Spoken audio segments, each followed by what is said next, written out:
उदयपुर से एक बड़ी और दुखद खबर सामने आ रही है। केंद्रीय मंत्री गजेंद्र सिंह शेखावत ने बताया है कि कल जैसलमेर से जोधपुर जा रही एक बस में अचानक आग लग गई। इस दर्दनाक हादसे में लगभग 20 लोगों की मौत हो गई, जबकि कई अन्य लोग भी घायल हो गए।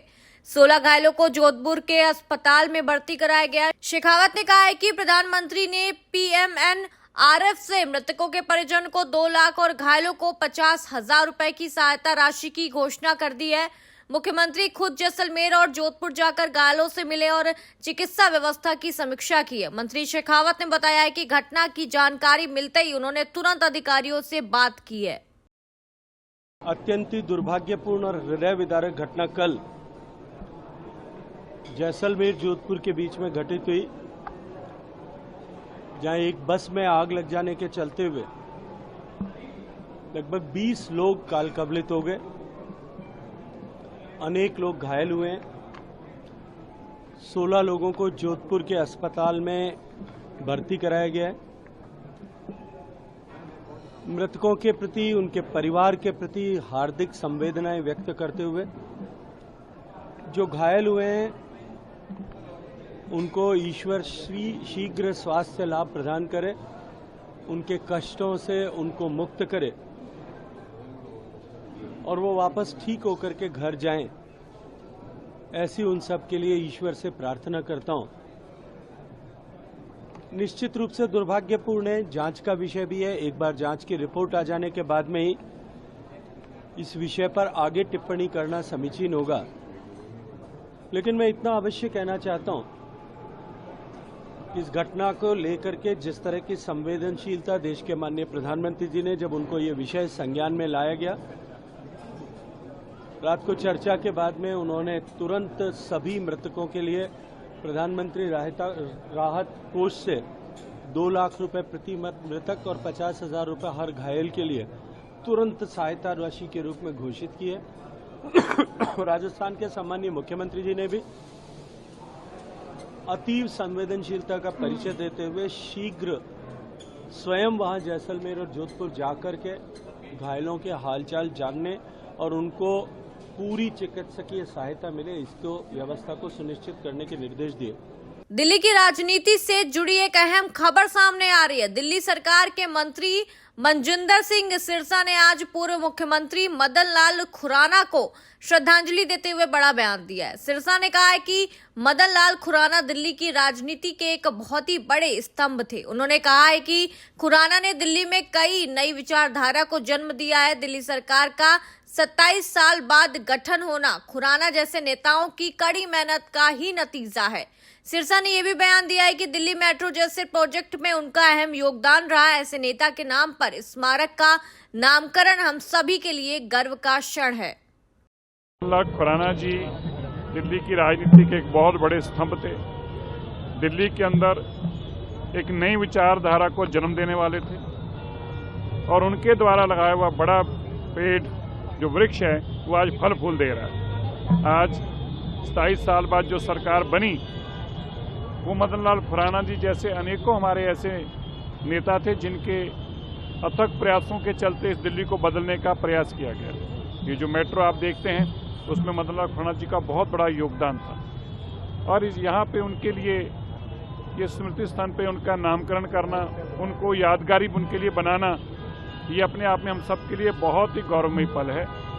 उनको याद करते हुए मेरे जैसे अनेकों कार्यकर्ता हमेशा ये ध्यान में रखेंगे, जिस तरह से दिल्ली को उन्होंने आगे रखकर अपनी सेवा निभाई, आज उसी के कारण हम सब उनको याद कर रहे हैं। मैं माननीय मुख्यमंत्री रेखा गुप्ता जी का, भाई परवेश वर्मा जी का और उनके सपुत्र हरीश जी का बहुत बहुत धन्यवाद करता हूं।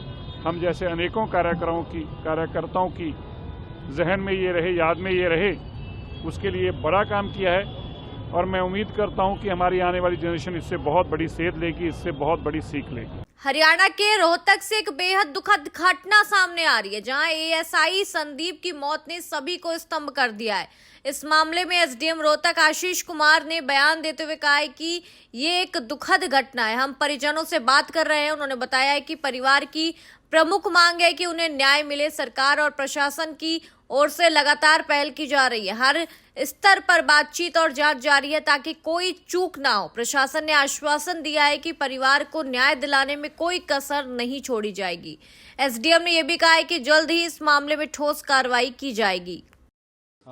देखिए, आपको अभी अपडेट भी किया था कि बड़ी दुखद घटना है। एक हमारे जो मुलाजिम हैं, हमारे जो सरकारी मुलाजिम हैं, हमारे परिवार से हैं, वो एक दुखद घटना में हुई है, जिसके अंदर हम परिजनों से बात कर रहे हैं और इस मैटर को जल्दी शॉर्ट आउट करके बातचीत करके इसको रिजोल्व कर लिया जाएगा। सर, परिवार की मांग क्या है? परिवार क्या कह रहा है? क्योंकि तो परिवार से बात चल रही है। नहीं, रात का टाइम था कल और परिवार की मांग यही है कि उनको जस्टिस मिले। तो उसके लिए सरकार की तरफ से और प्रशासन की तरफ से पहल जारी है और परिवार भी पॉजिटिव है। देखिए, आप प्लीज इसमें कार्रवाई हो जाएगी। Thank you. पटना से सियासी बयानबाजी के बीच जेडीयू के राष्ट्रीय कार्यकारी अध्यक्ष संजय झा का बड़ा बयान सामने आया। उन्होंने कहा है कि पार्टी में कोई भी निर्णय मुख्यमंत्री नीतीश कुमार से चर्चा के बाद ही लिया जाता है। संजय झा ने साफ किया है कि नीतीश कुमार हर फैसले से पहले नेताओं से सलाह करते हैं, लेकिन आखिरी मुहर उन्हीं की लगती है। ये बयान उन तमाम अटकलों पर विराम लगाने वाला माना जा रहा है। पार्टी के अंदर उनके नेतृत्व को लेकर एक बार फिर पुष्टि की गई है। आप जानते हैं अभी कोर्ट में भी जो हुआ दिल्ली में, तो सारी बातें ऐसा नहीं है। लोगों के बिहार के लोग बहुत ही स्मार्ट और समझदार हैं उस चुनाव को लेकर के, तो उनको सब बात नजर में है। और जब मुख्यमंत्री जी का कल से प्रारंभ हो जाएगा चुनावी कार्यक्रम, तो फिर एक अलग माहौल शुरू होगा। जेडीयू में क्यों कुछ होगा? जेडीयू में मैं कहीं कहीं देखता रहता हूं, ये जो नैरेटिव बनाने का कोशिश करते हैं कुछ लोग, एजेंडा बेस्ड। मैं जानता हूं कि बहुत सारे आजकल लोग जो आपके प्रोफेशन में भी है, वो एजेंडा लेकर चलते हैं कि नीतीश कुमार ने कमान संभाला। अरे कमान छोड़ा कब? कमान संभाले हुए हैं, पूरा बिहार का भी कमान संभाले हुए हैं और पार्टी का भी कमान संभाले हुए हैं। इस पार्टी में जो भी निर्णय होता है नीतीश कुमार जी के कंसेंट, उनके विचार के बाद ही होता है। सब उनसे डिस्कस। हाँ, वो डेमोक्रेटिक आदमी है, ऑटोक्रेट नहीं है। वो सबसे चर्चा करते हैं, सबका फीडबैक लेते हैं, अब फिर निर्णय लेते हैं, लेकिन अंतिम मुहर किसी भी चीज पर मुख्यमंत्री जी लगा। पटना से एक सदी हुई राजनीतिक प्रतिक्रिया सामने आ रही है। केंद्रीय मंत्री नित्यानंद राय ने पार्टी में चल रही चर्चाओं पर प्रतिक्रिया दी है। उन्होंने उपेंद्र कुशवाहा के बयान का हवाला देते हुए कहा है कि जैसा कि उपेंद्र कुशवाहा ने कहा कि सब कुछ ठीक है और सब कुछ ठीक हो जाएगा, उसके इस बयान को सियासी हलकों में बड़ा संदेश माना जा रहा है। इससे ये संकेत मिलता है कि पार्टी के भीतर कोई गंभीर मतभेद नहीं है। पटना से बड़ी राजनीतिक खबर सामने आ रही है। राष्ट्रीय लोक मोर्चा के प्रमुख और राज्यसभा सांसद उपेंद्र कुशवाहा ने बड़ा बयान दिया है कि वो दिल्ली जा रहे हैं। उनका कहना है कि एनडीए में जो भी निर्णय लिया जा रहा है उन पर चर्चा और बातचीत के लिए वो दिल्ली रवाना हो गए हैं। उपेंद्र कुशवाहा ने कहा है कि मैं इस उम्मीद के साथ जा रहा हूं कि सब ठीक हो जाएगा।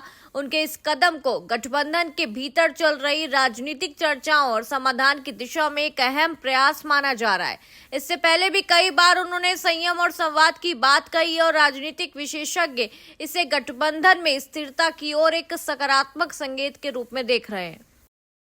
जो कुछ भी अभी तय कर रहा है उसके संबंध में विमर्श का कुछ मुद्दा बाकी है।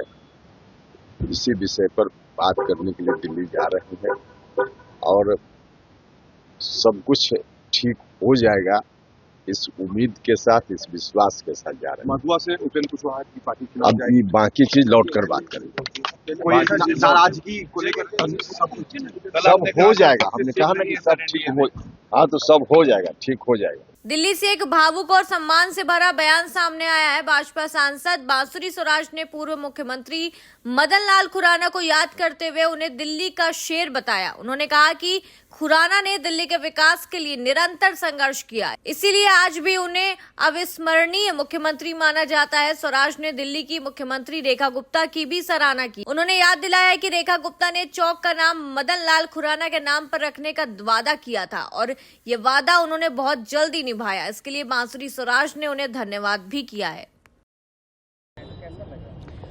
कोई भी वृक्ष उतना ही मजबूत होता है जितनी कि उसकी जड़ें मजबूत होती हैं। आदरणीय मदन लाल खुराना जी दिल्ली के वो शेर थे जो भारतीय जनता पार्टी की मजबूत जड़ की तरह उन्होंने काम करा।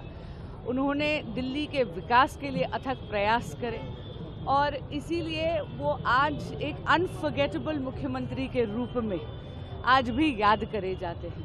मैं सबसे पहले तो बहुत बहुत आभार व्यक्त करती हूँ हमारी माननीय मुख्यमंत्री रेखा गुप्ता जी का, आदरणीय बड़े भाई दिल्ली सरकार में मंत्री श्री परवेश साहिब सिंह जी का, कि उन्होंने जो वचन दिया था यहाँ पर मोती नगर विधानसभा के लोगों को, उसको इतने जल्दी पूरा करा। मुझे याद है शायद 1 महीना भी पहले ही माननीय मुख्यमंत्री जी ने ये सार्वजनिक तौर पे कहा था कि वे माननीय मदन लाल खुराना जी के नाम पर एक चौक का नामकरण करेंगे और इतने जल्दी उन्होंने वचन पूर्ति करी है। पुनः उनका आभार करती हूँ और मोती नगर विधानसभा के एक बाशिंदे को बहुत बधाई देती हूँ। बिहार दौरे पर पहुंची दिल्ली की मुख्यमंत्री रेखा गुप्ता ने राज्य की धरती को नमन करते हुए कहा है कि बिहार आज विकास की नई ऊंचाइयों पर है। उन्होंने कहा है कि यहाँ हर तरफ विकास कार्यों की भरमार है और लोगों में उत्साह दिखाई दे रहा है। रेखा गुप्ता ने प्रधानमंत्री नरेंद्र मोदी और मुख्यमंत्री नीतीश कुमार की जोड़ी पर भी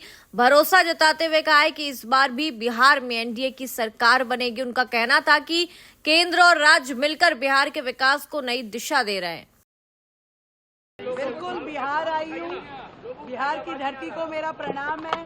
बिहार में विकास को रफ्तार देनी है और मैं देख रही हूँ कि बिहार में हर जगह बहार है और विकास कार्यों की भरमार है और निश्चित रूप में इस बार भी मोदी जी और नीतीश जी की सरकार है। मेरी ओर से हम इस विकास की रफ्तार को बढ़ाना चाहते हैं और उसमें गति देने के लिए मैं खुद भी इसका हिस्सा बनने के लिए बिहार की धरती पे आई हूँ। दिल्ली के मंत्री कपिल मिश्रा ने GRAP 1 लागू होने पर कहा है कि दिल्ली पर अक्सर जरूरत से ज्यादा नियम थोप दिए जाते हैं, जबकि वही नियम सभी राज्यों पर समान रूप से लागू होने चाहिए। उन्होंने कहा है कि कई बार ऐसे नियमों के विकास परियोजनाओं की लागत बढ़ जाती है, इसलिए इस पर तार्किक पुनर्विचार जरूरी है। छठ पूजा की तैयारियों को लेकर उन्होंने बताया कि इस बार यमुना किनारे भव्य आयोजन होगा। करीब 1300 घाटों पर छठ पूजा की व्यवस्था की जा रही है और मुख्यमंत्री स्वयं इसकी निगरानी कर रहे हैं।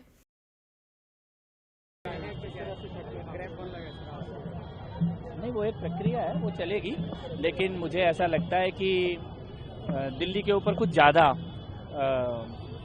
नियम लगाए जाते हैं और नियम सारे देश पे सभी राज्यों पे होने चाहिए। बहुत सारे नियम ऐसे हैं जिनके कारण परियोजनाओं के रेट बढ़ जाते हैं, कामों में डिले होता है। तो मुझे लगता है कभी ना कभी तर्कसंगत तरीके से कुछ पुनर्विचार किया जाना चाहिए। भव्य छठ पूजा की हमारी तैयारी है और पिछले साल तक यमुना में छठ पूजा को बैन किया था। हमने पता किया तो कोर्ट का ऐसा कोई ऑर्डर नहीं था। केजरीवाल सरकार ने झूठ बोला था पूर्वांचल के लोगों से। इस बार यमुना मैया के तट पर भव्य छठ पूजा होगी। पूरी दिल्ली में कुल मिला के 1300 घाटों पर छठ पूजा की व्यवस्था की जा रही है। मुख्यमंत्री जी स्वयं इसकी निगरानी कर रही हैं और लगभग हर विधानसभा में हम मॉडल छठ घाट बना रहे हैं। भव्य छठ व्रतधारियों के लिए भव्य स्वागत द्वार बनाए जाएंगे। रात भर सांस्कृतिक कार्यक्रम चलेंगे। छठ पूजा ऐसी होगी जैसी दिल्ली में पहले कभी नहीं हुई है। उड़ीसा के बालासोर जिले में उस वक्त अफरा तफरी मच गई जब एक कॉस्मेटिक और स्टेशनरी की दुकान में अचानक आग लग गई। देखते ही देखते आग ने पूरी दुकान को अपनी चपेट में ले लिया। सूचना मिलते ही दमकल विभाग की टीमें और गाड़ियां मौके पर पहुंची और आग बुझाने का प्रयास शुरू कर दिया गया है। फिलहाल आग पर काबू पाने की पूरी कोशिश की जा रही है। प्रारंभिक जानकारी के मुताबिक आग लगने के कारणों का अभी पता नहीं चल पाया। मौके पर भारी भीड़ जमा है और पुलिस हालात पर लगातार नजर बनाए हुए है।